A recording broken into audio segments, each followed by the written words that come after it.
নমস্কার, আমি বিশ্ব মজুমদার। শুরু করছি সোজা সাপটা।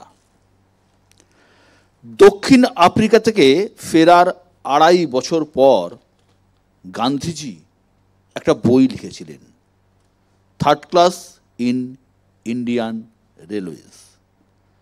ফার্স্ট ক্লাসের সামর্থ্য থাকলেও গান্ধীজি বরাবর থার্ড ক্লাসেই চড়তেন। তিনি মনে করতেন দেশের আম আদমি থার্ড ক্লাসে চড়ে যাতায়াত করে। সেই আম আদমির দুঃখ কষ্ট বোঝার জন্যই গান্ধীজি থার্ড ক্লাসে যেতেন। দেশে তখন ব্রিটিশ শাসন, রেলের থার্ড ক্লাসের বেহাল অবস্থা, এ নিয়ে গান্ধীজি নানা জায়গায় নালিশও করেছিলেন, কিন্তু কোনো লাভ হয়নি। শেষমেশ হাল ছেড়ে দিয়ে গান্ধীজি তার বইয়ে লিখেছিলেন, যেদিন দেশের রাজা মহারাজারা বা ইংরেজ রাজপুরুষরা থার্ড ক্লাসে যাতায়াত শুরু করবেন, সেদিন হয়তো পরিস্থিতি বদলাবে ভারতীয় রেলের। এরপর বহু যুগ কেটে গেছে, বহু যুগ বদলেছে, রেলের চরিত্র বদলেছে, অভিযোগও বদলেছে। নিশ্চিতভাবেই ভারতীয় রেল আধুনিক হয়েছে, বিশ্বমানের হয়েছে, কিন্তু আজও রেলের মাথা ব্যথা দুর্ঘটনা, প্রাণহানি, অর্থাভাব তো আছেই। তার সঙ্গে কোথাও যোগ হয়েছে গাফিলতি, কোথাও সমন্বয়ের অভাব। রাঙাপানিতে কাঞ্চনজঙ্ঘা এক্সপ্রেসের দুর্ঘটনায় যা আরও একবার চোখে আঙুল দিয়ে দেখিয়ে দিল। আজ সোজা সাপটায় আমাদের মোশন বেলাইন লাইফ লাইন। 1853 বম্বে থেকে থানের মধ্যে ছুটেছিল ভারতের প্রথম যাত্রীবাহী ট্রেন। এরপর 170 বছরেরও বেশি সময় কেটে গিয়েছে। খোল নলচে বদলেছে ভারতীয় রেলে, গতি বেড়েছে, আধুনিকতার ছোঁয়া লেগেছে। দূরপাল্লা থেকে লোকাল, দেশের লাইফ লাইন ছুটেছে লোহার পথ ধরে। পুরনো কোচ বদলে ফেলার প্রক্রিয়া শুরু হয়েছে। বন্দে ভারত, দুরন্ত, শতাব্দীর মতো হাই স্পিড ট্রেন চালু হয়েছে। অত্যাধুনিক স্টেশন তৈরি হয়েছে। যাত্রী সুরক্ষার জন্য অত্যাধুনিক প্রযুক্তির ব্যবহার শুরু হয়েছে। গোটা বিশ্বের নজর কেড়েছে ভারতীয় রেল। আবার ঘরের মাটিতে প্রশ্নের মুখেও পড়েছে। দুর্ঘটনা এবং প্রাণহানি কোনোটাতেই লাগাম পরাতে পারেনি রেল। সরকারি হিসেব বলছে 2017 থেকে 2021-এর মধ্যে ছোট বড় মিলিয়ে 2017টি ট্রেন দুর্ঘটনা ঘটেছে, যার মধ্যে 70%ই বেলাইন হওয়ার কারণে। দুর্ঘটনার ক্ষয়ক্ষতি কমানোর জন্য পুরনো কোচ বদলে আধুনিক এলএইচবি কোচ লাগানোর কথা হলেও এখনো বহু ট্রেনই ছুটছে পুরনো আইসিএফ কোচ নিয়ে। দুর্ঘটনা রুখতে স্বয়ংক্রিয় প্রযুক্তি কবচ বসাচ্ছে রেল, কিন্তু দেশে রেলের নেটওয়ার্ক 1 লক্ষ কিলোমিটারের বেশি, আর কবচ বসেছে মাত্র 1% রেলপথে। তার উপর লোক সংকট। 2022 সালে ক্যাগের রিপোর্ট অনুযায়ী রেল লাইন রক্ষণাবেক্ষণের কর্মীর সংখ্যা প্রয়োজনের তুলনায় অনেক কম। শূন্যপদ থাকলেও লোক নেওয়া হয় না। রেলের রক্ষণাবেক্ষণে বছরে 20,000 কোটি টাকা খরচ হওয়ার কথা। 2017 থেকে এখনো পর্যন্ত একবারও তা হয়নি। টাকার অভাবে রেল সুরক্ষায় তৈরি তহবিলের অর্থ অন্য খাতে খরচ করা হয়েছে। 2017 সাল থেকে রেলের জন্য পৃথক বাজেটও বন্ধ। এই পরিস্থিতিতে অনেকেরই বক্তব্য, সময়ের সঙ্গে গতি দরকার। বন্দে ভারত, বুলেট ট্রেন সবই দরকার, কিন্তু সবার আগে দরকার কোটি কোটি দেশবাসীর প্রাণের সুরক্ষা, যাদের জীবন নির্ভর করে এই লাইফ লাইনের উপর। নিউজ 18 বাংলা। সত্যি তাই, কোটি কোটি ভারতবাসীর প্রাণ রক্ষা হওয়া আগেই উচিত। গোটা পৃথিবীর যত রেল চলে বা ট্রেন চলে, তার মধ্যে চতুর্থ বৃহত্তম নেটওয়ার্ক হচ্ছেন ইন্ডিয়ান রেলের। প্রায় দৈনিক 2.5 কোটি মানুষ এই ট্রেনে চড়েন এবং গন্তব্যে পৌঁছন, সংখ্যাটা বিরাট। আর আজকে আমাদের যে মোশন বেলাইন লাইফ লাইন, সে নিয়ে আলোচনার জন্য যারা আজ আমাদের সঙ্গে আছেন একবার পরিচয় করিয়ে দিই। দীর্ঘদিন ধরে লোকাল ট্রেন থেকে শুরু করে রাজধানী এক্সপ্রেস যিনি চালিয়েছেন, সেই বিজয় বাহাদুর সিং আমাদের সঙ্গে আছেন, প্রাক্তন লোকো পাইলট রাজধানী এক্সপ্রেস। পাশে রয়েছেন কংগ্রেসের পক্ষে সুমন রায়চৌধুরী এবং আমার ঠিক বাঁদিকে রয়েছেন তৃণমূল কংগ্রেসের পক্ষে অরূপ চক্রবর্তী। আমার একদম ডান দিকে রয়েছেন দীর্ঘদিনের রেলের দায়িত্বে ছিলেন এবং অবসর নিয়েছেন সমীর গোস্বামী, প্রাক্তন সিপিআরও, পূর্ব রেলওয়ে। রয়েছেন সিপিআইএমের পক্ষে আমার পার্থপ্রতিম বিশ্বাস। শুধু বামেদের পক্ষে বলার জন্য নয়, পার্থদা নিজেও একজন ইঞ্জিনিয়ার, যাদবপুর বিশ্ববিদ্যালয়ে আছেন, এ বিষয়ে এক্সপার্টও বলা চলে।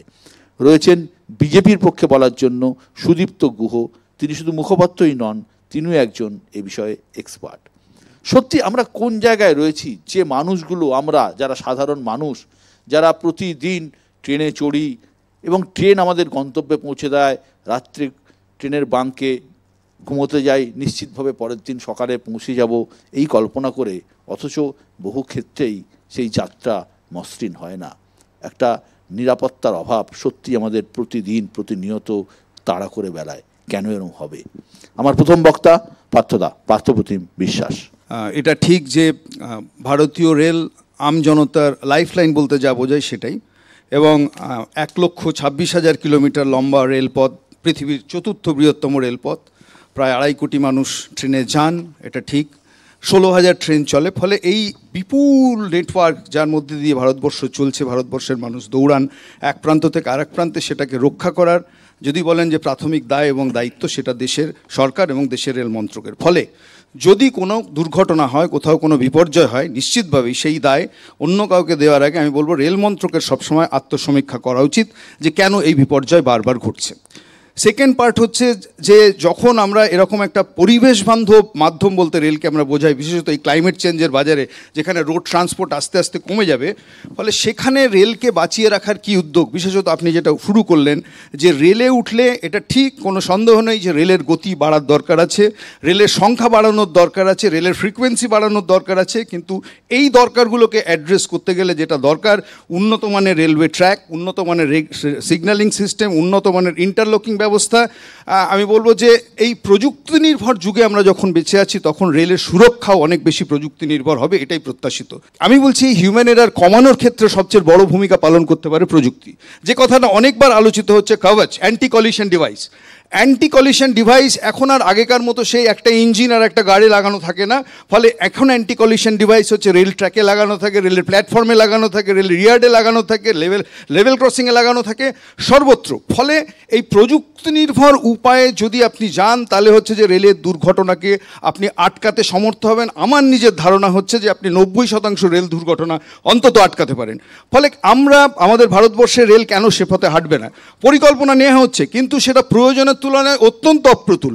এই মুহূর্তে আপনি 2% অফ দি রুট লেন্থে হচ্ছে ভারতবর্ষে কভারেজ রয়েছে। যেভাবে এগোচ্ছে ভারতবর্ষের সরকার, রেল মন্ত্রক, তাতে আগামী প্রায় 25 বছর লেগে যাবে গোটা ভারতবর্ষের রেলপথকে কবজে লাগাতে অ্যান্টি কলিশন ডিভাইসে। আমরা কি সেই 25 বছর এই বিপদ ঘাড়ে নিয়ে বেঁচে থাকবো? নো। কলকাতার থেকে 3টে most popular route and densely populated route, Kolkata Chennai, Kolkata metro, Kolkata Delhi. ফলে কেন আমি বলছি যে পশ্চিমবঙ্গের মানুষ প্রাণ হাতে করে বেরোবেন, যেখান থেকে রেলের লার্জেস্ট রেভিনিউ সেখানে আসে। শুনলাম পার্থদা অনেক কথাই বললেন, তার মধ্যে একটা খুব বড় কথা হচ্ছে হিউম্যান এরার এবং কর্মীর অভাব। এবং এই প্রশ্নটা সত্যি উঠে এসেছে যে পর্যাপ্ত বিশ্রাম না দিয়ে যে চালক তারা ট্রেন চালাচ্ছেন, সব তদন্ত বোঝা যাবে, কিন্তু এটা একটা সত্যি ফ্যাক্টর যে 70% ক্ষেত্রে দেখা যাচ্ছে যে হিউম্যান এরার বা মানুষের গাফিলতিই হচ্ছে শেষ পর্যন্ত দুর্ঘটনা ঘটছে, যেটা ভুল, মানুষের গাফিলতি বলবো না, ভুল বলবো, যার জন্য এটা হচ্ছে। বিজয় বাহাদুর সিং, প্রাক্তন লোকো পাইলট, রাজধানী এক্সপ্রেস। লোকো পাইলট একটা এমন মানুষ যার উপরে রেলটাও ভরসা করে এবং প্যাসেঞ্জারটাও, যারা ঘুমিয়ে যান তারাও পুরোপুরি ভরসা করেন। এই লোকো পাইলটকে যে উন্নতম যত টেকনোলজি আসছে তার জন্য অপারেটিং করার জন্যও টেকনোলজি বাড়ানো দরকার, এবং তাকে অ্যাডাপ্ট করার জন্যে লোকো পাইলট যারা আছেন তাদেরও একটু উন্নত টাইপের বেশি এডুকেটেড দেওয়া দরকার ছিল। আমি আপনাদের জানাচ্ছি যেখানে অ্যাসিস্ট্যান্ট লোকো পাইলট আরপিএফ তার বেসিক পে কম ছিল, গ্রুপ ডি স্টাফ তাকে 2000 বেসিক পে কমসে কম রাখা হলো, আর এখন গ্রেড পে। আর অ্যাসিস্ট্যান্ট লোকো পাইলট এখনও স্কুল ফাইনাল প্লাস ITI করে ও 1900 বেসিক পে রাখা আছে। কারণটা হচ্ছে আপনি অত উন্নতশীল নিয়ে যাচ্ছেন, একটা লোক যার পুরোপুরি ভরসা করছে সেই যদি ঠিক না থাকে অ্যাক্সিডেন্ট দুর্ঘটনা হতে পারে, হবে সব, কিন্তু লাস্ট ম্যানটা হচ্ছে যদি সব ভুলটা করে তাহলে লাস্ট ম্যানটা হচ্ছে লোকো পাইলট, যেটা অ্যাক্সিডেন্টটাকে সেভ করতে পারে। এক পর এক অ্যাক্সিডেন্ট হলো, বারবার হচ্ছে, বারবার শুনেছি, এবার এ হবে। কিন্তু বলেছেন উনি স্টাফ শর্টেজ, বিশেষ করে সেফটি স্টাফ ম্যাক্সিমাম আজকেও আছে। আমি আগে থেকে চলে আসি, যখন ঢুকেছি রেলে তখনই দেখলাম, আজকেও একই কন্ডিশন। কিন্তু কেন এটা হচ্ছে না? যত আপনি রিক্রুটমেন্ট করবেন দেখবেন প্রি প্ল্যানিং করে যে কত আমার স্টাফ লাগবে, কত আমার দরকার আছে, সেই স্টাফ যদি যে গার্ড এবং ড্রাইভার যেটা গাড়ি চালাচ্ছে, লোকো পাইলট এবং ট্রেন ম্যানেজার এখন নাম হয়েছে, যার লাস্ট অথরিটি হচ্ছে সেফ এভয়েড করার, সেফ যে অ্যাক্সিডেন্ট এভয়েড করতে পারে, তার এই যে এডুকেশন নিয়ে তাকে প্রেসারে রাখা, তার স্টাফ শর্টেজ অফ স্টাফ রাখা, তাকে যত রেস্ট দেওয়া দরকার সেটা রেস্ট না দিয়ে যত দরকার আছে বারবার বলা হয়েছে। একটাই কারণ অ্যাসিস্ট্যান্ট লোকো পাইলটের উল্লেখ করলাম আমি, খালি একটাই কারণে কেন এটা হবে, পয়সা বাঁচাবার জন্যে। সে আপদম মানি, আপনি সেফটির সঙ্গে এভয়েড করে, সেফটির সঙ্গে সমঝোতা করে আপনি পয়সাটা বাঁচাবার জন্যে এই অ্যাসিস্ট্যান্ট নেবার এডুকেটেড নেওয়া দরকার ছিল। কমসে কম বিয়ে যাও যে যার যেখানে অত লোকের যান প্রাণ আছে। সেকেন্ড হচ্ছে তাদের যে নিরাপত্তা, স্টাফদের যে রেলওয়ে বোর্ডের সার্কুলার, তাকে ঠিকভাবে রেস্ট দিতে হবে। উনি যেটা বললেন সত্যি আশ্চর্যের ব্যাপার। যদি শুধুমাত্র ITI পাস এবং মাধ্যমিক পাস হলেই একজনকে মানে এই লাইসেন্স দিয়ে দেওয়া হয়, ট্রেন চালানোর লাইসেন্স দিয়ে দেওয়া হয়, তাহলে তো সমূহ বিপদ। এই জিনিসটা সত্যি আমারও খুব একটা জানা ছিল না, যে বিষয়টা যে এই ধরনের রিক্রুটমেন্ট হয়। আসবো আলোচনায়, পরের বক্তা সুমন রায়চৌধুরী। একটা কথা, অনেক টেকনিক্যাল আলোচনা হলো এখানে, কিন্তু রাজনীতি তো আমাদের জীবনের মধ্যে মিশে রয়েছে। একটু পিছিয়ে যেতে হয়, যখন আজকের শাসক দল যারা কেন্দ্রীয় সরকার পরিচালনা করছেন 70 বছরের অনেক কথা বলেন। আমি একটু মনে করিয়ে দিই যে 70 বছরে বা বিগত 65 বছরে ভারতবর্ষ যে রেলওয়ে পরিকাঠামো তৈরি করেছিল, তখনকার দিনে আমরা পড়তাম যে ভারতবর্ষের রেলওয়ে রাশিয়ার সাইবেরিয়ান রেলওয়ের পরে দ্বিতীয় বৃহত্তম রেলওয়ে নেটওয়ার্ক, যেটা আমরা বিগত 65 বছরে ভারতবর্ষের মানুষ পেয়েছেন। বিশাল একটা নেটওয়ার্ক, প্রতিনিয়ত সময়ের সঙ্গে সঙ্গে তার রিফর্মসের প্রয়োজন হয়, এতে কোনো অস্বীকার করার কোনো জায়গা নেই। দিন যত এগোচ্ছে, আধুনিকতা বাড়ছে, সেই জন্য রিফর্মসের প্রয়োজন হয়। এবং রিফর্মসের প্রয়োজন বিগত, আমি যদি আজ থেকে 10-15 বছর আগে পিছিয়ে যাই, ডক্টর মনমোহন সিংয়ের UPA 1 সরকারও রেলওয়ে রিফর্মসের কথা নতুন করে ভাবনা চিন্তা করতে শুরু করেছিলেন। আজকে কবচের খুব আলোচনা হচ্ছে। অ্যান্টি কলিউশন ডিভাইস বা অ্যান্টি কলিউশন সিস্টেম প্রণয়ন করা UPA 1 সরকার প্রথম ভেবেছিল এবং প্রণয়ন করার চেষ্টা করেছিল এবং প্রস্তাব রেখেছিল ভারতবর্ষের পার্লামেন্টে।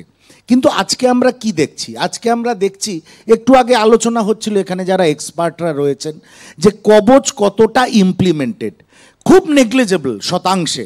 আমরা ভারতবর্ষের আচ্ছে দিন নানা রকমের ন্যারেটিভ নিয়ে আলোচনা করি এবং অনেক মানুষ উৎসাহিত হয়ে যান, তাদের প্রতি সম্মান জানিয়েও বলছি যে রেলওয়ে এমন একটা সেক্টর যে ইচ্ছা করলে ভারতবর্ষের অর্থনীতিকে প্রচুর তার অবদান থাকতে পারে, ভারতবর্ষের অর্থনীতিতে অনেক অবদান থাকতে পারে। রেলওয়ে এমন একটা সেক্টর, কিন্তু সেই সেক্টরকে আজকের যারা প্রশাসক, কেন্দ্রীয় সরকার পরিচালনা করছেন, তারা ধীরে ধীরে স্টেপ বাই স্টেপ দুর্বলতার দিকে নিয়ে যাচ্ছেন। তার প্রথম পদক্ষেপ, যখন ভারতবর্ষের বাজেট সেশন হতো, রেলের বাজেট একদিন হতো আর কেন্দ্রীয় সারা ভারতবর্ষের বাজেট একদিন হতো। প্রথম কি করা হলো? রেলকে অর্থনৈতিকভাবে দুর্বল করার জন্যে বাজেটটাকে মার্চ করে দেওয়া হলো। 2017 সালের পর থেকে এই সিস্টেম প্রণয়ন করা হয়েছে। 2.55 লাখ, আমি লাস্ট পরিসংখ্যানটা বলছি, রেলওয়ের অ্যালোকেশন। আজকে আপনি যদি কেন্দ্রীয় সরকারকে জিজ্ঞেস করেন যে 2.55 লাখ বাজেট অ্যালোকেশন থাকা সত্ত্বেও লাখ ক্রোড় বাজেট অ্যালোকেশন থাকা সত্ত্বেও রেলের কি উন্নতি আজকের প্রশাসক, আজকে যারা কেন্দ্রীয় সরকার চালাচ্ছে করেছেন, সেটা কিন্তু তারা বলতে পারবেন না। আজকে একটু আগে আলোচনায় উঠে এলো ভ্যাকেন্ট পোস্ট রেলওয়েতে। কেন? প্রায় 5 লক্ষের ওপরে রেলওয়েতে এখন ভ্যাকেন্ট পোস্ট রয়েছে, কিন্তু সেই কেন্দ্রীয় সরকারের একই চিন্তাধারা, কন্ট্রাকচুয়াল দিয়ে দেশ চালাবো, কন্ট্রাকচুয়াল দিয়ে রেল চালাবো। ধন্যবাদ সুমন রায়চৌধুরী। স্বাভাবিকভাবেই কেন্দ্রের বিজেপি সরকারের দিকে অভিযোগের আঙুল তুললেন। পরে বিজেপির বক্তব্য শুনবো। পরের বক্তা সমীর গোস্বামী। এরা ভালো বক্তা, খুব সুন্দর করে বলছিলেন। আমার সহকর্মী মিস্টার সিং, উনি একজন লোকো পাইলট। আমাদের দুর্ভাগ্যের যে একজন লোকো পাইলট এই ঘটনাতে প্রাণ হারিয়েছেন, ফলে স্বাভাবিকভাবেই তিনি একটু আবেগপ্রবণ হয়ে বলেছেন সব কিছু। কিন্তু যারা দেখেছেন বলেছেন, এতক্ষণ আলোচনা মুদ্রার একটা পিঠ দেখে আলোচনা হচ্ছে, একটু তো অপর দিকটাও দেখতে হবে। আপনারা একটু আগেই বললেন যে ভারতবর্ষে 8,000 প্রায় স্টেশন ছুঁয়ে প্রতিদিন 13,500 যাত্রীবাহী ট্রেন, বিভিন্ন রকমের, লোকাল থেকে শুরু করে অত্যন্ত দ্রুতগতি, 9,500 ফ্রেট ট্রেন, মালগাড়ি, সেই একই লাইন দিয়ে চলছে। কিন্তু প্রায় 69,000 রুট কিলোমিটার, ট্র্যাক কিলোমিটার বুঝতে পারছেন অনেকাংশে বেশি হবে, কারণ একটা রুটে অনেকগুলো ট্র্যাক থাকে। তো এর ওপর দিয়ে যখন চলছে, প্রতিদিন প্রায় 25 কোটি লোক যাতায়াত করছে আসা যাওয়া নিয়ে, সর্বত্র, সে লোকালে হোক দূরপাল্লার ট্রেনেই হোক। অনেক মাল পরিবহিত হচ্ছে। কিন্তু একটা জিনিস আমরা কি ভেবে দেখছি, আজকে দুর্ঘটনাটা ঘটে গেছে একটা, কিন্তু সেই মুহূর্তেও মনে রাখতে হবে যে ভারতের সমগ্র ভারতবর্ষের অন্যান্য প্রান্তে কিন্তু তখনও ট্রেন চলাচল করছিল, তখনও ট্রেন চলাচল বজায় ছিল। একটা দুর্ঘটনা ঘটে গেছে, অত্যন্ত দুঃখের। আমি এটাকে সাফাই গাওয়ার জন্য বলছি না, কিন্তু ভারতবর্ষের বাইরে বিদেশের ট্রেনেও তো দুর্ঘটনা ঘটে, আপনারা জানেন, সংবাদ মাধ্যমে দেখেন বা পড়েন, এটাও অজুহাত দেওয়া যাবে না। কিন্তু ট্রেন দুর্ঘটনা হঠাৎ হয়ে যায়। আমরা যখন তুলনা করছি, এখানে বলছি কাঞ্চনজঙ্ঘার সঙ্গে করমণ্ডল 1 বছর আগে ঘটে গেছে, কিন্তু তার সঙ্গে কি প্রতিদিন তারপরে ঘটনা ঘটেছে? আগের চেয়ে আমাদের পারফরমেন্স সেফটির ক্ষেত্রে অনেকাংশে বেড়েছে এবং দুর্ঘটনার হার যার জন্যে কমে গেছে। অপারেটিং রেশিও আপনারা যদি বলেন, এখন 98 পয়েন্ট সামান্য কিছু বেশি। ফলে আমাদের কিন্তু ভাবতে হবে যে ট্রেন মানেই দুশ্চিন্তার বিষয় হয়ে গেল, তা নয়। কিন্তু তথ্য বলছে 2017 থেকে 2021, পরে 3 বছর এখনও সেই পুরো তথ্য আসেনি। ভারতবর্ষে ছোট বড় মিলিয়ে 2017টা ট্রেন অ্যাক্সিডেন্টের ঘটনা ঘটেছে, তার 70% কিন্তু ডিরেলড হয়ে যাওয়ার ঘটনা, অর্থাৎ বেলাইন হয়ে যাওয়ার ঘটনা। তো 4 বছরে যদি 2017টা ঘটনা ঘটে, মানে সত্যি কিন্তু চিন্তার বিষয়। যাই হোক, পরের বক্তা অরূপ চক্রবর্তী, তৃণমূল কংগ্রেসের পক্ষে। বিশদ আমার মনে পড়ছে, আজ থেকে ঠিক 1 বছর আগে এরকমই জুন মাসের একটা সন্ধ্যা, সম্ভবত 2রা জুন, সোজা চ্যাপ্টার আপনার এখানে রেকর্ডিং ছিল 8টার সময়, সেটা দেখানোর কথা। ঘটনাচক্রে সেই রেকর্ডিংটা দেখানো যায়নি, কারণ সেদিন সন্ধেবেলা আমাদের কাছে খবর এসেছিল উড়িষ্যার বালেশ্বর ছাড়িয়ে বাহানাগা রেল স্টেশনের কাছে করমণ্ডল এক্সপ্রেস ভয়ঙ্কর দুর্ঘটনায় পড়েছে। একদম 296 জন মানুষের মৃত্যু হয়েছিল ঠিক 1 বছর আগে, ঠিক 1 বছর আগে আসতে। ঠিক আমি পার্থপ্রতিম বিশ্বাস যেটা বললেন, আমি একদম ওনাকে সেকেন্ড করে বলি, জাতিসত্তা রাজনীতি নিয়ে, কুর্মী নিয়ে, একদম কুর্মী জাতিসত্তার রাজনীতি নিয়ে সেদিনকে প্যানেল ছিল এবং সেখানে এই প্যানেলেরও অনেকে উপস্থিত ছিলেন। এবং 76% অ্যাক্সিডেন্ট হচ্ছে হিউম্যান এরার। কিন্তু এবং আমাদের লোকোর পাইলট যিনি ছিলেন বিজয় বাহাদুর সিং, উনিও বললেন যে এনারা তো রেস্ট পাচ্ছেন না, দিনের পর দিন টানা কাজ করতে হচ্ছে, তো স্বাভাবিকভাবে হিউম্যান এরার। কিন্তু কেন এই হিউম্যান এরার হচ্ছে, আপনাদের যে প্রথমেই আপনারা অডিও ভিজুয়ালটা দেখালেন, সেই অডিও ভিজুয়ালে একটা ক্যাগ রিপোর্টের কথা উল্লেখ করেছেন, এবং যেটা ঘটনাচক্রে 2022 সালের ক্যাগ রিপোর্ট, যেটা 2022 সালের শীতকালীন অধিবেশনে দেশের রেলমন্ত্রী পার্লামেন্টে দাঁড়িয়ে স্বীকার করেছিলেন যে হ্যাঁ 3.1 লক্ষ শূন্যপদ বর্তমানে ভারতীয় রেলে রয়েছে, যেটা পরবর্তীকালে 2023 সালে দা হিন্দু তাদের সংবাদ মাধ্যমে আর্টিকেল করে প্রকাশ করে। এবং এই 3.1 লক্ষ শূন্যপদ তখন 2022 সালে, তার মধ্যে অধিকাংশ হচ্ছে gangman, lineman, loco pilot, driver, guard, এই ধরনের পোস্ট। এর বাইরে গিয়েও আরও ইন্টারেস্টিং, 2019 সালের পর থেকে রেলে কোনো ইঞ্জিনিয়ার রিক্রুটমেন্ট পর্যন্ত হয়নি। একদিকে আমরা বলছি বুলেট ট্রেন, একদিকে আমরা বলছি বন্দে ভারত, এমনকি প্রথম দফায় যে 22টা বন্দে ভারত উদ্বোধন হয়েছিল আপনার মনে থাকবে, 21টা বন্দে ভারত নরেন্দ্র মোদী একা উদ্বোধন করেছিলেন, একা ওনার ছবি ছিল। হাওড়া পুরী বন্দে ভারত 4 বার ডেট পিছিয়ে গিয়েছিল, আপনাদের সাংবাদিকরা পুরীতে গিয়েও ফিরে এসেছিল, কারণ মোদীজি ডেট পিছিয়ে দিচ্ছিলেন। এই অবস্থায় দাঁড়িয়ে বন্দে ভারত উদ্বোধন করছেন, ভালো কথা, কিন্তু সেই বন্দে ভারত যে লাইন দিয়ে যাবে, সেই লাইনের নিরাপত্তা কোথায়, সেই সেফটি কোথায়? রেল লাইনে, রেল প্ল্যাটফর্মে মোদিজি সেলফি উইথ মোদি, এবং সেই ছবি টুইট করতে বলছেন নরেন্দ্র মোদী। আমি জানি না যে যেই মানুষগুলো মারা গেলেন তাদের মৃতদেহ যখন আসছে তখন তাদের সাথেও কি সেলফি তোলা হয়েছিল কিনা।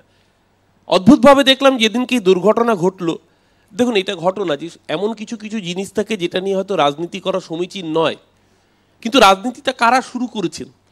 দেখুন যেদিনকে দুর্ঘটনা ঘটলো সেদিনকে এনআই একটা অশ্বিনী বৈষ্ণবের টুইট শেয়ার করলো। প্রথমে অশ্বিনী বৈষ্ণব বক্তব্য রাখছেন, পেছনে নরেন্দ্র মোদীর ছবি, তার 42 মিনিটের মাথায় সেই টুইটের ছবিটা সরে গেল, নতুন টুইট এলো, একই ভার্সন, ছবিটা আলাদা, পেছনে নরেন্দ্র মোদীর ছবিটা সরে গেল। অর্থাৎ দুর্ঘটনা ঘটলে দায় নরেন্দ্র মোদী নেবেন, রেলের উদ্বোধনের সময় ছবিটা তার থাকবে।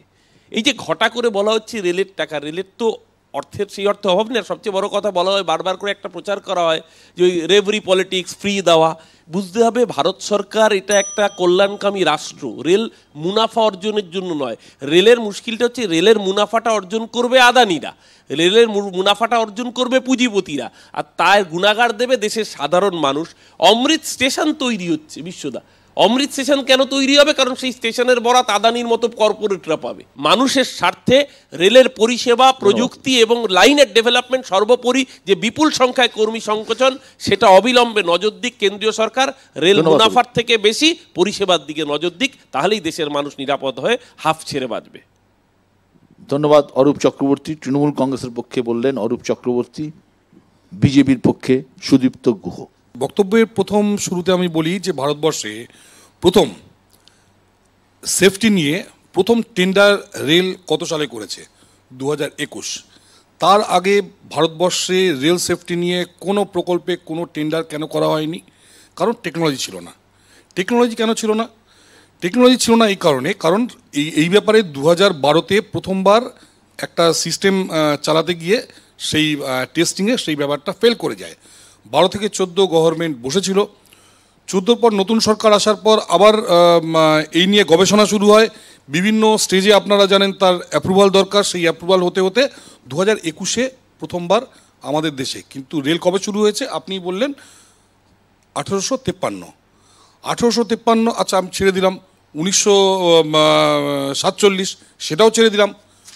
অ্যারাউন্ড 1980 সালের পর থেকে স্কাডা টেকনোলজি সারা পৃথিবীতে, ড্যাম থেকে আপনি হুভার্স ড্যাম বলুন, আপনি কুয়ালালামপুর এয়ারপোর্ট থেকে আপনি কুয়ালালামপুর শহরে যান, সেখানকার রেল সেই স্কাডা টেকনোলজিতে আছে।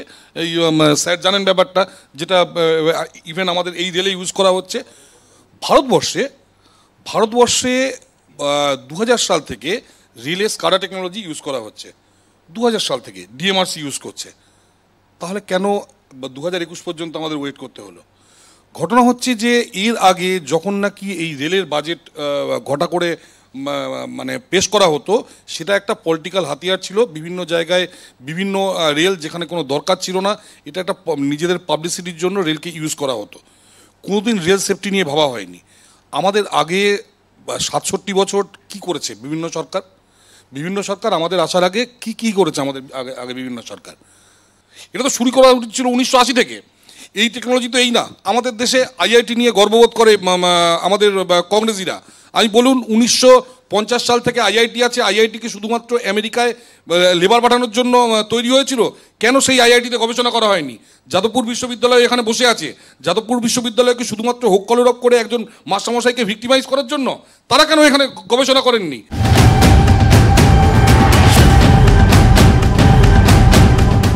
আমি একটা কথা জিজ্ঞেস করি মিস্টার সিং, আপনি আমাকে বলুন যে এই যেটা আপনি বললেন যে যারা লোকো পাইলট, যারা চাকরি করতে আসছে, অ্যাসিস্ট্যান্ট লোকো পাইলট, আপনি কি মনে করেন যে শুধুমাত্র আইটিআই পাস বা একটা মাধ্যমিক পাস এই মাপকাঠি নিয়ে এইরকম একটা মানে অত্যন্ত অত্যাধুনিক ট্রেন চালাচ্ছেন যারা, তার প্রপার ট্রেনিং, প্রপার গাইড এবং একটা নির্দিষ্ট পড়াশোনা, এটাও কি বেঁধে দেওয়া দরকার?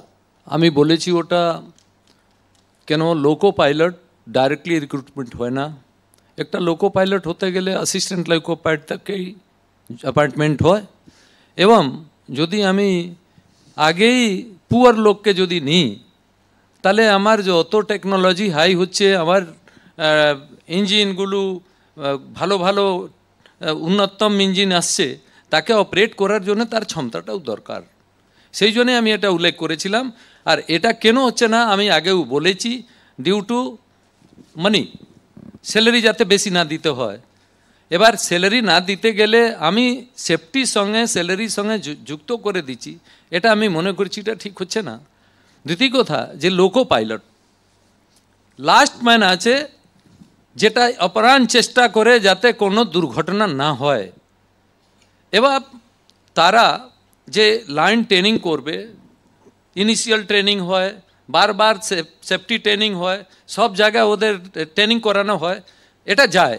কিন্তু যেই দুর্ঘটনাগুলো হচ্ছে, এটা দুর্ঘটনাটা আগেও হয়েছে, এখনও হয়েছে, নেক্সট ইয়ারে হয়েছিল। সব থেকে দুঃখের কথা, যেই লোকো পাইলট যা ছিল এই দুর্ঘটনাতে, আগেও দেখা গেছে সে মারা গেছে। মারা যাবার পরে ফট করে একটা অ্যানাউন্স করে দেওয়া হচ্ছে উইদাউট ইনকোয়ারি, যে ড্রাইভারই ভুল করেছিল এবং এই করেছিল, উইদাউট ইনকোয়ারি। আপনি ইনকোয়ারি করুন, সিআরএস আছেন, চেক করবেন, দেখবেন, বলুন তারপরে। তো আমি মনে করছি এটা পুরোপুরি যাতে সব ধামাচাপা পড়ে যায়, লোকো পাইলট উপরে ফেলে দিই যে লোকটা মারা গেছে। পার্থদা, আপনি তো শিক্ষক, এই যে প্রশ্নটা উনি তুললেন যে আপনি রিক্রুট করছেন মাধ্যমিক পাস, আইটিআই এর ট্রেনিং নেওয়া, ঠিকই বিশ্ব প্রশ্নটা উনি যেটা তুলেছেন, এটার প্রয়োজনটা আছে। এই কারণের জন্য আমি বলছি যদি আপনি আইটিআই ডিপ্লোমাও নেন, আর তাকে অ্যাসিস্ট্যান্ট লোকো পাইলটে উন্নীত করার আগে উনিও যেটা বলছিলেন, আমার মনে হয় যে অনেকগুলো পর্যায়ে ট্রেনিংয়ের মধ্যে দিয়ে যেতে হয়। এই এক্সপোজারটা যদি থাকে তাহলেই হচ্ছে যে তার পক্ষে সম্ভব, আদারওয়াইজ সম্ভব না। মানে এটা আমি অটোমেশনের যুগ, ফলে সবাই আমরা বুঝতে পারি, ফলে এই নিয়ে আমার সন্দেহ নেই। কিন্তু আমি আপনাকে বলবো যে রেলওয়ে এমন একটা ব্যবস্থা, এটা আমাদের প্রত্যেকের জীবনের অভিজ্ঞতায় আছে, এই আর্টিফিশিয়াল ইন্টেলিজেন্সের যুগে বসেও আপনি নিশ্চিত থাকতে পারেন আরও আগামী 25 বছর এই ইলেকট্রোমেকানিক্যাল সিস্টেম, এটা হচ্ছে যে আপনি পুরোপুরি মানুষকে ছাড়া ভাবতে পারবেন না। বিকজ আমাদের এখানে ইলেকট্রোমেকানিক্যাল সিস্টেম মানে হচ্ছে যে আপনি এই যে ট্র্যাক বলছেন, ট্র্যাক রেলগাড়ি যে লাইনের উপর দিয়ে যায়, সেই রেল মনিটর করা, রেল লাইন মনিটর করার এখন প্রযুক্তি নির্ভর ব্যবস্থা এসছে। কিন্তু আমি বলছি কেবল সেটার উপর দাঁড়িয়ে ছেড়ে দেওয়া যাচ্ছে না। এখন আপনি যে পয়েন্ট তৈরি করা বলছে গাড়ি একদিক থেকে আরেক দিকে যাবে, এবং ওনার লোকো পাইলট, এটা আমি বলবো সবচেয়ে একটা হেল্পলেস কি বলবো ড্রাইভিং। কারণ আপনি গাড়ি চালান যখন স্টিয়ারিং আপনার হাতে থেকে, ইউ ক্যান বেন্ড, আপনি গাড়ি বাদিক ডান দিক করতে পারেন। আর উনি যখন লোকো পাইলট ইঞ্জিনে বসছেন, ও 1 ইঞ্চি বাদিক ডান দিক করার ক্ষমতা ওনার নেই। ও ট্র্যাক যেভাবে তৈরি করা আছে, সেই বানানো ট্র্যাকে ওনাকে ছুটতে হবে, ওনাকে যা সিগন্যাল দেওয়া আছে সেই সিগন্যাল বুঝে যেতে হবে। সিগন্যাল যদি ভুল হয় সামনে গিয়ে মারবেন, যদি থামাতে পারেন ভালো। এই মেনটেন্যান্সটা তো মানে সরকারের সদিচ্ছার উপর ইয়ে করে। এর জন্য তো মানে আপনারা কি করেছেন, কবচ কবে লাগিয়েছেন, 21 সাল থেকে কী করেছেন, তার জন্য যেটুকু আছে, যে ট্র্যাকটা আছে, সেই ট্র্যাকটাকে তো মেনটেন করতে হবে। দেখুন, আমি একটা কথা একদম স্বীকার করছি যে ন্যূনতম ডিপ্লোমা ইঞ্জিনিয়ার নেওয়া দরকার রেল ড্রাইভার হিসাবে, ন্যূনতম। এবং এবারে আমিও বেশ কয়েকবার চিঠি লিখেছি। আপনি রাইটসের মেম্বারও? আমি রাইটসে আমি রাইটসে চাকরি করতাম এক সময় এক সময়, তারপর ছেড়ে আমি প্রাইভেটে এসেছি আর কি।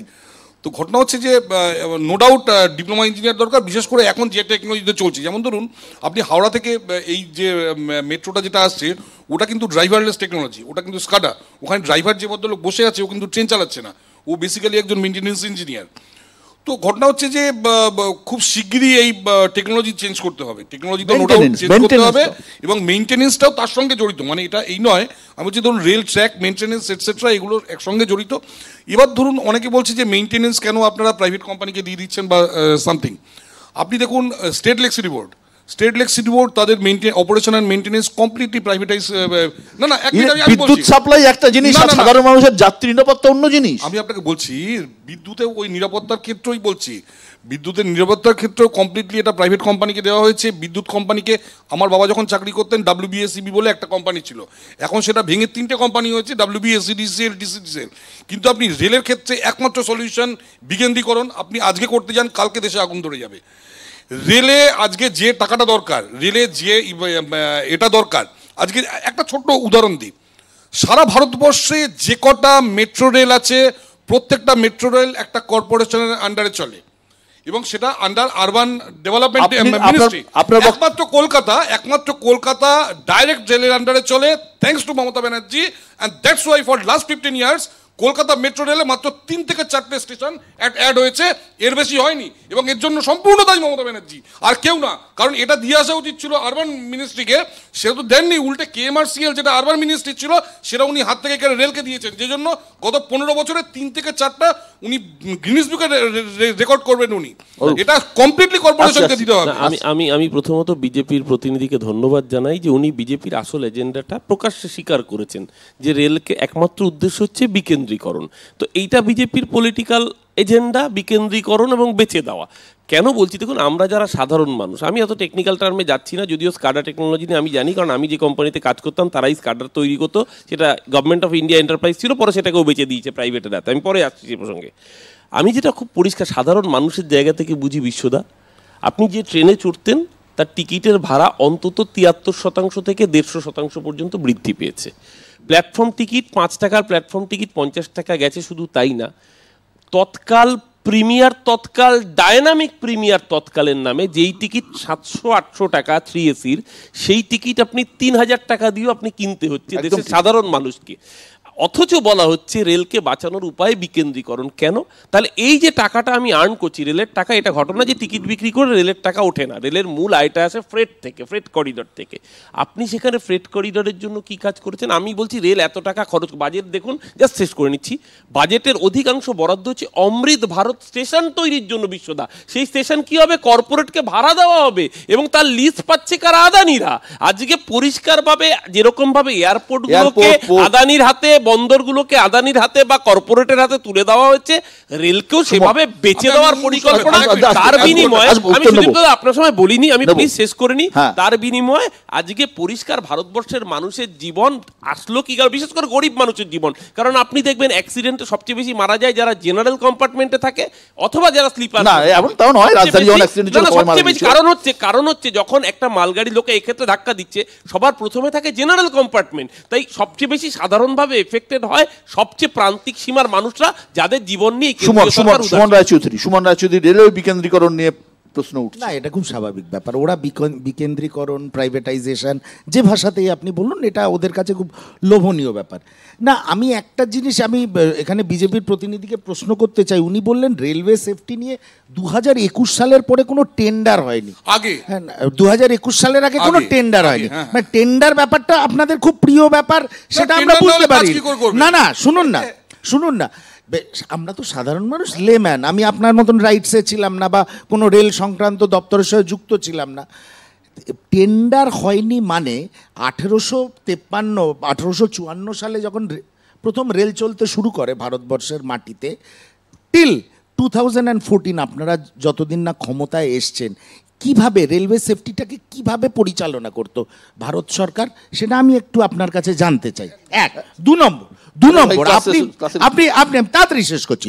2 নম্বর, রেলওয়ে বাজেট আলাদা করে করা হতো কোনো একটা পলিটিক্যাল পারপাসে। কি পলিটিক্যাল পারপাস সেটাও আমরা আপনার কাছে জানতে চাই। আর 3rd পয়েন্ট, নরেন্দ্র মোদী ক্ষমতায় আসার পর ভারতবর্ষের মাটিতে, ভারতবর্ষের জমিতে কত কিলোমিটার রেলওয়ে ট্র্যাক আপনারা পেতেছেন নতুন করে, সেটাও ভারতবর্ষের মানুষ আপনাদের কাছে জানতে চায়। আমি সমিতা শুনে নেবো। আমরা অ্যাক্সিডেন্টটা হয়ে গেছে অত্যন্ত দুঃখের সঙ্গে, আমরা আরও পজিটিভ দিকগুলো নিয়ে আলোচনা করব। ট্র্যাক মেনটেন্যান্সের কথা উঠেছিল। ট্র্যাক মেনটেন্যান্স এটা একটা রেগুলার কন্টিনিউয়াস প্রসেস, এবং যখনই দেখবেন যে মাঝে মাঝে ছোট করে একটা বিজ্ঞাপন দেওয়া হয় পয়সা খরচা কমাবার জন্যে, বা প্রেস রিলিজ করা হয়, ওগুলো তেমন জায়গা পায় না, মানুষের কাছে পৌঁছতে পারে না। আদারওয়াইজ ট্রেন কিছু ক্যান্সেল থাকে, ওখানে লাইন ব্লক নিয়ে কাজ হচ্ছে, এখানে কাজ হচ্ছে, এখানে কাজ হচ্ছে, তখন সমালোচিত হই আমরা যে ট্রেনটা ওখানে বন্ধ করে দিল, আমার রিজার্ভেশন ছিল, ক্যান্সেল হয়ে গেল ট্র্যাক মেনটেন্যান্সের কাজের জন্যে।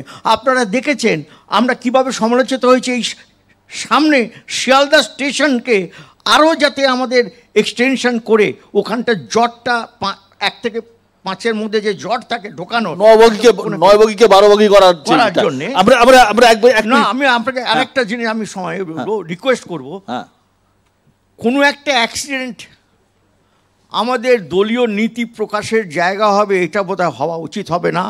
আমরা পজিটিভ সাইডগুলোকে নিয়ে আলোচনা করব। আমি আপনাকে সমর্থন করেই বলছি, আমাদের রাজ্যে একটি উড়ালপুল, পোস্তা উড়ালপুল ভেঙে যাওয়ার পর দেশের মাননীয় প্রধানমন্ত্রী বলেছিলেন অ্যাক্ট অফ গড। আর যখন মোরবিতে উড়ালপুলটা ভেঙে গেছিল গুজরাটে, ওটা কি অ্যাক্ট অফ ফ্রড ছিল কিনা আমার জানা নেই। অরূপবাবু, আমি তো বলতে পারবো না, আমি তো রেল চালাই, আমি রেলের মানুষ, রেলের কথাই বলতে পারবো। আপনি কোন কোন ক্ষেত্রে করবেন বলবেন সেটা আপনার সমিতা। একটা মানুষ, সাধারণ মানুষের বক্তব্য একবার শুনে নিই, তারপর বক্তব্য শুনবো। ওঠার সময় যে পরিষ্কার পরিচ্ছন্নতা মানে মেনটেন থাকে প্রথম, তারপরে মাঝখানে যে আমরা রাত্রে একটু বাথরুম টাথরুম যাবো বা সেটাতে অতটা মেনটেন্স থাকে না, ভীষণ নোংরা থাকে, যার ফলে একটু যাত্রীদের তো ভীষণ অসুবিধা হয়। ওই যে বাইরে যে ওয়াশ বেসিনটা আছে, ওয়াশ বেসিনের সামনে একটা ডাস্টবিন থাকে, ডাস্টবিনটা ভেঙে গেছে, লোক অনেক আছে এদিক ওদিক করে ঢোকায়, কিন্তু ঢোকায় যখন বড় বড় স্টেশন আসছে, সেখানে যখন সার্কুলার আছে যে পরিষ্কার করতে হবে, সেইটা নেই। ভীষণ আওয়াজ হচ্ছিল একটা, যাতে কেউ শুতে পারছিল না, থেমে যাচ্ছে তাতেও আওয়াজ, ঝাঁকি লাগছে, আবার ছাড়ছে তখনও ঝাঁকি লাগছে। পেশেন্টদের জন্য মানে এটা হার্টের পেশেন্টদের জন্য খুব মানে ভয়াবহ। আমি সারা রাত জেগেছিলাম এখানে লাইন দিয়ে, আজকে সকালবেলা 8:02 হয়নি, তার আগেই সব টিকিট হয়ে গেল। আমি ওয়েটিংয়ে টিকিট কাটতে বাধ্য হলাম। কারা টিকিটগুলো নিয়ে নিচ্ছে? আগে রেলের একটা ওয়েটিং লিস্ট ছিল, এখন অরূপ যে প্রশ্ন তুললো, তৎকাল, প্রিমিয়াম তৎকাল। এবং আমি আজকে আস্তে আস্তে আমি নিজে পুরীর একটি সাইট দেখছিলাম, কোনো একটি নামকরা কোম্পানি, বহুজাতিক কোম্পানির সাইটে দেখা গেল যে সে নিশ্চিতভাবে আমাকে 2AC টিকিট একটা নিশ্চিতভাবেই হাতে ধরিয়ে দেবে বলছে, তাকে এতটা বেশি টাকা দিতে হবে। এই বিষয়গুলো আমরা নিজেরাও যখন জুনিয়র রিপোর্টার ছিলাম, সমীরদের কাছে বহু টিকিট কনফার্ম করিয়েছি রিকোয়েস্ট করে, কিন্তু এখন দেখা যাচ্ছে ফেলো করি মাখতেল, যেটা বহুজাতিক সংস্থাকে এই যে বিশ্বায়নের যুগে এবং এর যুগে রেলকেও অন্য হাতে বেছে দেবে কিনা সে নিয়ে কথা হচ্ছে, এবং এটা একটা বড় সমস্যা কিন্তু রেলের। হ্যাঁ, প্রথম কথা হচ্ছে আপনাদের 2009-তে মনে আছে অমিত মিত্রকে মমতা ব্যানার্জি রেলমন্ত্রী হওয়ার পর কোন পোস্টে নিয়েছিলেন? ওই ডেজিগনেশনটা consultant for private public policy or something, PPP। এটা কি জিনিস? এটা হলো গভর্নমেন্টের যে বিভিন্ন জিনিসপত্র আছে সেগুলোকে প্রাইভেটকে দিয়ে দেওয়া। PPP মোডে উনি বিভিন্ন গভর্নমেন্টের জিনিস প্রাইভেটকে। তারপর বলছেন ফ্রেট করিডোর। আরে মশাই, ফ্রেট করিডোর সারা ভারতবর্ষে একটা রাজ্যে, ভারতবর্ষের লাস্ট আমাদের না, আমাদের আগে থেকেই ঘোষিত একটা নীতি ছিল যে ফ্রেটের জন্য আলাদা করিডোর থাকবে। সারা ভারতে প্রত্যেকটা রাজ্য ফ্রেট করিডোরের জন্য জমি দিয়েছে। একজন মাত্র মুখ্যমন্ত্রী সেই ফ্রেট করিডোরে জমি দেননি, তিনি হলেন মমতা বন্দ্যোপাধ্যায়। ট্রেনের টিকিট আগে শুধুমাত্র কাউন্টারে বিক্রি হতো, এখন ট্রেনের টিকিট ইলেকট্রনিক্যালি বিক্রি হচ্ছে। একসঙ্গে কয়েক হাজার লোক বিট করে বসে আছে, 1 সেকেন্ডের মধ্যে, যখন নাকি ধরুন দুর্গাপুজো বা এটসেট্রা, 1 সেকেন্ডের মধ্যে সেই টিকিট উঠে বেরিয়ে যাচ্ছে। এর জন্য তো এটা তো সিস্টেমের, দেখুন এটা তো কম্পিউটারাইজ সিস্টেম করা হয়েছে বলে 8টায় যখন খুলছে একসঙ্গে কয়েক লাখ লোক টার্গেট করে বসে আছে, কয়েকশো টিকিট উঠে যাচ্ছে। আমি এইটুকু বলতে পারি যে ভারতবর্ষের ট্রেনের একটা শ্রেণীবিভাগ উত্তরোত্তর হচ্ছে। একটা হচ্ছে যে এক্সিকিউটিভ গোত্রের ট্রেন, বন্দে ভারত, শতাব্দী এক্সপ্রেস, রাজধানী এক্সপ্রেস, আর একটা বাকি যা আছে সেটাকে বলা হয় ওই ভাষায় রাজনীতির ক্যাটল ক্লাস ট্রেন। ফলে সেই ট্রেনগুলো, এই যে আপনি যাদের কথা শোনালেন, তারাই আসলে এই অভিজ্ঞতায় ফেরে। এই শিয়ালদার থেকে 30 লাখ হাওড়ার থেকে 20 লাখ লোক যারা যাতায়াত করেন তারা এই ক্যাটেল ক্লাস ট্রেনের মধ্যে দিয়েই চলেন। ফলে যখন গভর্নমেন্ট রেল চালাচ্ছে, একটি তথ্য বলছে 2.5 কোটি যে মানুষ প্রতি ট্রেনে চাপেন তার 70% কিন্তু লোকাল ট্রেন। একদম তাই। ফলে এবং এই লোকাল আপনি যদি বলেন শুধু কলকাতা হাওড়া না, এটা দিল্লি মুম্বাই তো সাবারবান ট্রেনের উপর বেঁচে আছে, আমি আপনাকে বলতে পারি। ফলে এখানে ইম্পর্টেন্ট এই যে রেলের টাকা নেই এই গল্পটা না, আমি বলছি সদর্থক আলোচনা যদি করতে চান, রেলের টাকা আসে যেখান থেকে, এই যে মালগাড়ির দুর্ঘটনা হলো, এই মালগাড়ি চলাচল তাকে উন্নত করতে হবে, যেটা রেভিনিউ আপনাকে দেয়। মালগাড়ির রেভিনিউ যদি না আসে তাহলে আপনি মানুষকে সস্তায় ট্রেনে চড়াতে পারবেন না। আর মালগাড়ির অবস্থা, ওই আবার বলছি যে মিশন রাফতার বলে কেন্দ্রের সরকারের একটা রিপোর্ট জাস্ট বেরিয়েছে, আপনারা সবাই দেখে নেবেন। সেখানে মালগাড়ির গতি ভারতবর্ষে কমেছে গত 10 বছরে, এবং now it is average speed is 25 kilometre per hour. 25 kilometre প্রতি ঘন্টায় মালগাড়ি যদি যায়, এখান থেকে দিল্লি যেতে মাল কি লাগবে বা শিলিগুড়ি যেতে কত ঘন্টা সময় লাগবে, কোন লোক মালগাড়িতে চাপাবে? ফলে প্রফেশনালিজমের রেলের দরকার। ফলে এই কারণেই দরকার রেল বাঁচাতে। ফলে মালগাড়ি জুড়ে তখনই ছুটতে পারে যখন লাইনের সুরক্ষা থাকে, সিগন্যালের সুরক্ষা। ভারতীয় রেল কি পেশাদারিত্ব হারাচ্ছে সুমিতদা? না, তাহলে আপনারা যেগুলো দেখাচ্ছিলেন, মানুষ তো বছরের আগে থেকে করে আপনি দুর্গাপুজো বা এরকম সামার সিজনে ইত্যাদিতে দলে দলে মানুষ যখন বেড়াতে যান, সেটা কি করে যাচ্ছেন? পেশাদারিত্ব হারিয়ে গেলে দূরপাল্লার গাড়ি, লোকাল ট্রেন, মালগাড়ির কথা আপনারা আলোচনা করছেন, সেগুলো একসঙ্গে যাচ্ছে কি করে? মালও তো পৌঁছচ্ছে, যাত্রীও পৌঁছচ্ছে। পেশাদারিত্ব যদি হারিয়ে যেত তাহলে কোনো একটা কিছু কোথাও যেতে পারতো না, রাস্তায় বসে থাকতেন। প্রশ্ন উঠেছে টিকিট গেল কোথায়? যেটা বলছিলেন যে এখন সর্বত্র আমার কিন্তু কম্পিউটারাইজ রিজার্ভেশন আছে প্রতিটি স্টেশনে প্রায়। শুধু তাই নয়, যেটা বাড়ি থেকে বসে অনলাইনে, আপনারা বেশিরভাগ ক্ষেত্রে অনলাইনে বুক করেন। ভেবে দেখুন, আপনাদের নিজেদের অভিজ্ঞতা দিয়ে বিচার করে দেখুন, আপনার আত্মীয় স্বজন বন্ধুবান্ধবকে দেখুন, তো সেই টিকিটগুলো তো চলে যাচ্ছে বলেই তো হচ্ছে না। বাথরুমের কথা হচ্ছিল, আমি স্বীকার করছি অনেক সময় অসুবিধা থাকে যেতে, কিন্তু শুধু রেলের লোকই ওখানে ঢুকে অপরিচ্ছন্ন করে দিয়ে চলে আসে, আর কারোর ঢোকার ইয়ে নেই।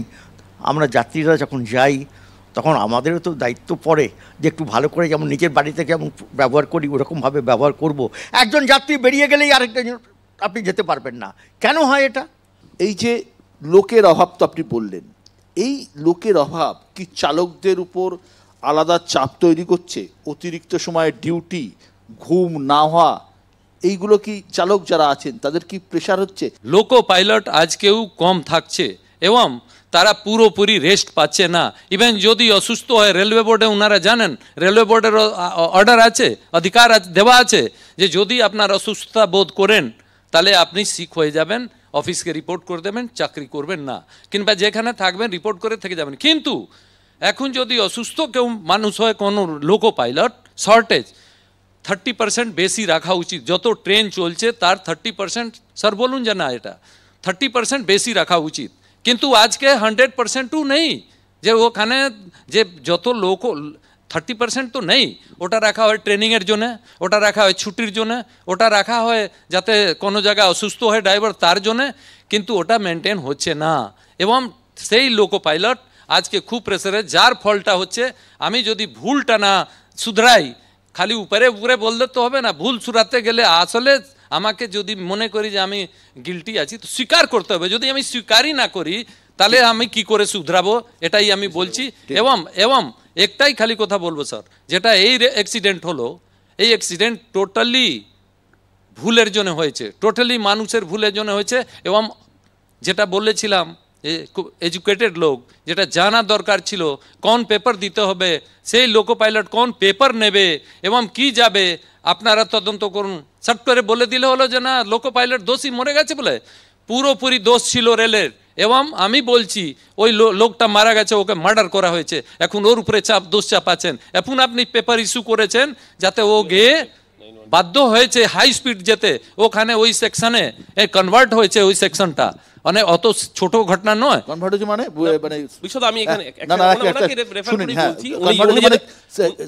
ওই যে এই যে ধরুন ওইটুকু ডিস্টেন্স কাঞ্চনজঙ্ঘা, যতদূর আমার তথ্য বলছে কাঞ্চনজঙ্ঘা ওই রাঙাপানি থেকে ওই স্টেশন অবধি কাঞ্চনজঙ্ঘা গেছে 28 মিনিটে বা 26 মিনিটে 28 মিনিটে, আর ওই ডিস্টেন্সটাই 13 মিনিটে গেছে মালগাড়ি। কেন গেল এটা মনে হয়? এটা বলছি ভুল, একদম ভুল কথা। ও 13 মিনিটে যে গেছে ওটা তো মানছি, কিন্তু আগে যে কাঞ্চনজঙ্ঘা 13 মিনিটে যায়নি এটা কি করে কে বলছে? ওটা তো দেখতে হবে স্পিডোমিটার কটায় দাঁড়িয়েছিল ওখানে, ও গিয়ে হোম সিগন্যালে দাঁড়িয়েছে। ভুল হয়েছে, ওখান থেকে যে পেপার দেওয়া হয়েছে ওই পেপারটা দিয়েছে কোনো স্পিড রিস্ট্রিকশন ছিল না, এবং ওই লোকো পাইলট ভুল করে ওই যে কাঞ্চনজঙ্ঘার অ্যাবসলিউট ব্লক সিস্টেম যেটা ছিল, অ্যাবসলিউট ব্লক সিস্টেম থেকে কনভার্ট করা হয়েছিল অটো ব্লক সিস্টেম, এবং যে পেপার দেওয়া হয়েছে ওই ড্রাইভারকে অথরিটি টু প্রসিড সেটা দেওয়া হয়েছে অ্যাবসলিউট ব্লক সিস্টেম, যেটা দেওয়া উচিত ছিল না। এটা তো একদম চূড়ান্ত গাফিলতি। তার রেল কি করে বলে দিচ্ছে যে পাইলট দায়ী? প্রথম কথা হচ্ছে যে এই ঘটনাটা রেলের আধিকারিক একজন বলেছে, এবং গাফিলতিটাও রেলেরই যে সে করেছে। মিনিস্টার কিন্তু এখনও বলেছে যে যতক্ষণ তদন্ত না হচ্ছে ততক্ষণ আমি বলতে পারবো না। Number one. আমি নাম্বার টু বলি। নাম্বার টু হচ্ছে যে আমি আপনার সঙ্গে সম্পূর্ণ একমত যে এখন অনেক পাইলট আরও নেওয়া উচিত এবং এডুকেটেড পাইলট নেওয়া উচিত। আমি একদম অস্বীকার করছি না, এবং আমি নিজে বলছি, আমি জানি ওখানে শর্টেজ আছে, নেওয়া উচিত, এবং আপনারাও আবেদন করুন, আমরাও আবেদন করি, রেলকে এটা নিতে হবে। কিন্তু আমি আপনাকে বলছি, অরূপবাবু যেটা বলছেন যে ইঞ্জিনিয়ার নেওয়া হয় না, প্রতি বছর IRSC ক্যাডারে ইঞ্জিনিয়ার নেওয়া হয়, এবং আমি বলছি এই বরঞ্চ এই ইঞ্জিনিয়ার নেওয়াটা বন্ধ করা উচিত। এবং কিছুদিন আগে আমার নিজের এক রিলেটিভ কয়েক মাস আগে রেলে জুনিয়র ইঞ্জিনিয়ার হিসেবে জয়েন করেছে, বলে ইঞ্জিনিয়ার নেওয়া হয়। আমি বলছি রিটায়ারমেন্ট যত রিক্রুটমেন্ট হচ্ছে না তার বেশি রিটায়ারমেন্ট হয়ে যাচ্ছে। না, প্রি প্ল্যানিং ইঞ্জিনিয়ার নেওয়া হয় না। আমার কত দরকার লোকো পাইলট আমি যেহেতু টেকনিক্যালিটিসটা বলে দিয়েছেন তাই আমি সেটার মধ্যে যাচ্ছি না। দেখুন, আমরা সাধারণ মানুষ হিসেবে আমরা যেটা দেখি, রেলের অভিমুখ নিশ্চয়ই প্রগতির সাথে সময়ের সাথে সাথে সব জিনিসই এগোয়, রেলও এগোচ্ছে। কিন্তু এই যে পার্থদা বললেন ক্যাটেল ক্লাস, একদিকে ক্যাটেল ক্লাস, একদিকে সোনার জল পরা স্যুট। আমার রেলের উন্নয়নের অভিমুখটা কোন দিকে হবে? আমার দেশের 10% মানুষ বন্দে ভারত চড়তে পারে বা দুরন্ত বা রাজধানী অ্যাভেল করতে পারে, কিন্তু দেশের 90% মানুষ তো কাঞ্চনজঙ্ঘার মতো ট্রেন অ্যাভেল করে, তারা করমণ্ডল চড়ে। তাদের কাছে প্রায়োরিটিটা হচ্ছে তারা কি ট্রেনে চড়বে, সেটা LHB কোচ হবে না ICF কোচ হবে, তারা তো জানে না, তারা ভাগ্যের হাতে ছেড়ে দিয়ে বসে রয়েছে, অথচ প্রতিদিন তাদের টিকিটের জন্য বাড়তি দাম দিতে হচ্ছে। সেই জায়গায় দাঁড়িয়ে আমি আবারও বলছি, রেল যদি তার প্রফিটেবিলিটির জায়গা দেয়, নিশ্চিতভাবে যে কোনো সংগঠন সে লস করে চলতে পারে না, কিন্তু রেলের মতো সংগঠন ভারতবর্ষের লাইফ লাইন যাকে বলে, যার উপর দেশের মানুষের জীবনযাত্রা দাঁড়িয়ে রয়েছে। আপনি বলেছেন বিশ্বতে 2.5 কোটি মানুষ যাতায়াত করে, তার মানে প্রতি ফ্যামিলিতে 4 জন থাকলে 10 কোটি মানুষ জানে না তার পরিবারের লোকটা রাতে ফিরে আসবে কিনা। সেই জায়গায় দাঁড়িয়ে রেলের অভিমুখটা কি ওই 10% মানুষের জন্য হবে না দেশের 90% মানুষের জন্য? আমি ছোট্ট করে বলবো, বিশ্ব যেহেতু কথাটা হচ্ছিল ইঞ্জিনিয়ার থাকা না থাকা নিয়ে, রেলের সবচেয়ে বড় অংশ রেল ট্র্যাক নিয়ে যেন আলোচনা করছিলাম, রেল ব্রিজ। ভারতবর্ষে এই মুহূর্তে 1.5 লক্ষের মতো রেল ব্রিজ, 1,00,000 নদীর ওপর দিয়ে যায়। আমি এর মধ্যে 38,000 ব্রিজ হচ্ছে 100 বছরের পুরনো। স্ট্যান্ডিং কমিটির রিপোর্ট সংসদে প্লেস করা বলছে, হ্যাঁ, সংসদে প্লেস করা স্ট্যান্ডিং কমিটির রিপোর্ট বলছে 60% পোস্ট খালি, যারা ব্রিজ সেফ না আনসেফ সেটা দেখবে। আপনি প্রাণ হাতে করে রোজ রাত্রিবেলায় ওই 110 কিলোমিটার স্পিড নিয়ে রাজধানী যাচ্ছে, একটার পর একটা ব্রিজ ক্রস করতে করতে, আপনি বলবেন আর উই সেফ? আমরা বসে আছি, সত্যি আমরা মৃত্যু ফাঁদে বসে আছি, মৃত্যু উপত্যকা আমার দেশ। ভারতবর্ষে গত 10 বছরে ইলেকট্রিফিকেশন, তার আগে মনমোহন সিংয়ের 10 বছরে যা হয়েছে তার 4 গুণ হয়েছে। এখানে ডাবল লাইন মনমোহন সিংয়ের সময় যা হয়েছে তার 3 গুণ হয়েছে। এবং বায়ো টয়লেট 30 টাইমস, আমি কাইন্ডলি নোট 30 টাইমস আমি সব মেনে নিচ্ছি, আমি সমস্ত কিছু মেনে নিচ্ছি, এবং খুব ভালো হয়েছে। আমি বলছি অ্যাক্সিডেন্ট সমস্ত কিছু মেনে নিয়ে আমি একটা প্রশ্ন করতে চাই। অ্যাক্সিডেন্ট মনমোহন সিংয়ের 10 বছরে যা হয়েছে তার 1/4 হয়ে গেছে। সুদীপ্ত বাবু, একটাই প্রশ্ন, আপনারা প্লিজ 1 মিনিট, আমরা সব মেনে নিচ্ছি, মনমোহন সিং এর সময় যা হয়েছে আপনারা 4 গুণ কাজ করেছেন, আবার নতুন প্রোগ্রেসিভ ইন্ডিয়া সবার সামনে রাখছেন, আচ্ছে দিন রাখছেন, সব ঠিক আছে। যে ভয়ঙ্কর অভিযোগ মিস্টার সিং পাশে বসে করলেন, সরকার নিজের কাঁধ থেকে এই ভয়ঙ্কর একটা অ্যাক্সিডেন্টের দায় মুক্ত করার জন্যে টোটাল দোষারোপটা, আজকে সে স্বর্গীয় হয়ে গেছেন, সেই পাইলটের ঘাড়ে চাপালেন। একটু কোন রাষ্ট্রে আমরা বাস আমি করছি, উত্তরটা কোন দিই। দেশে আমরা বাস আরে করছি? মশাই উত্তরটা দিচ্ছি, শুনুন। বলুন উত্তরটা দিচ্ছি। আপনি তো দেবেন উত্তরটা হচ্ছে যে রেলমন্ত্রী, আমি যেটা বলেছি আমার কথাটা আপনি শোনেননি। না, রেলমন্ত্রী শুনেছি। বলেছেন তদন্ত হবে। যতক্ষণ তদন্ত ওটা না হচ্ছে তদন্ত আমি হবে। ততক্ষণ বলছি না। যে বলেছেন বিশ্বদা, যে রেলেরই একজন ভারতীয় রেলের না, না, না, রিপোর্ট না, কথাটা এখান শুনতে দিন। থেকে শুরু হোক। কথাটা শুনুন। এই আরে অশ্বিনী মশাই, বৈষ্ণবকে আগে যিনি শোনান। বলেছেন This should be the হ্যাঁ, first না, না, না, step. ওকে সরিয়ে রেলমন্ত্রী সিট ব্যবস্থা লিখতে রেলমন্ত্রী আসবেন নাকি? This should be the আকাশ থেকে first সিট step. ব্যবস্থা লিখতে নিয়ে আসবেন নাকি? রেখেছেন। রেলটাই তো সর্বনাশ করে দিচ্ছেন আপনারা। না, না, আরে রেলের আমরা সর্বনাশ তো রেলটা আপনারাই করেছেন। বানিয়েছি আমরা। রেল বাজেটে সর্বনাশ প্রতি কি? বছর এক একটা আপনারা তো এখানে ওখানে এসছেন রেল বিক্রি দিতেন। করার জন্য। আমি একটাই কথা বলতে চাই, ভারতবর্ষে রেগুলার 2.5 কোটি লোক ট্রেনে যাতায়াত করেন। সংখ্যাটা হয়তো অনেক বেশি, কিন্তু পার্থদা যেটা বললেন সেটা আরও ভয়ানক, যে 100 বছরের ওপর ব্রিজ প্রায় 36,000টা রয়েছে। অর্থাৎ সেই ব্রিজের অবস্থা কি, সেই ব্রিজের মানে সত্যি যে ইংরেজ আমলে তৈরি ব্রিজগুলো কোন জায়গায় দাঁড়িয়ে আছে সেটুকু দেখার কেউ নেই।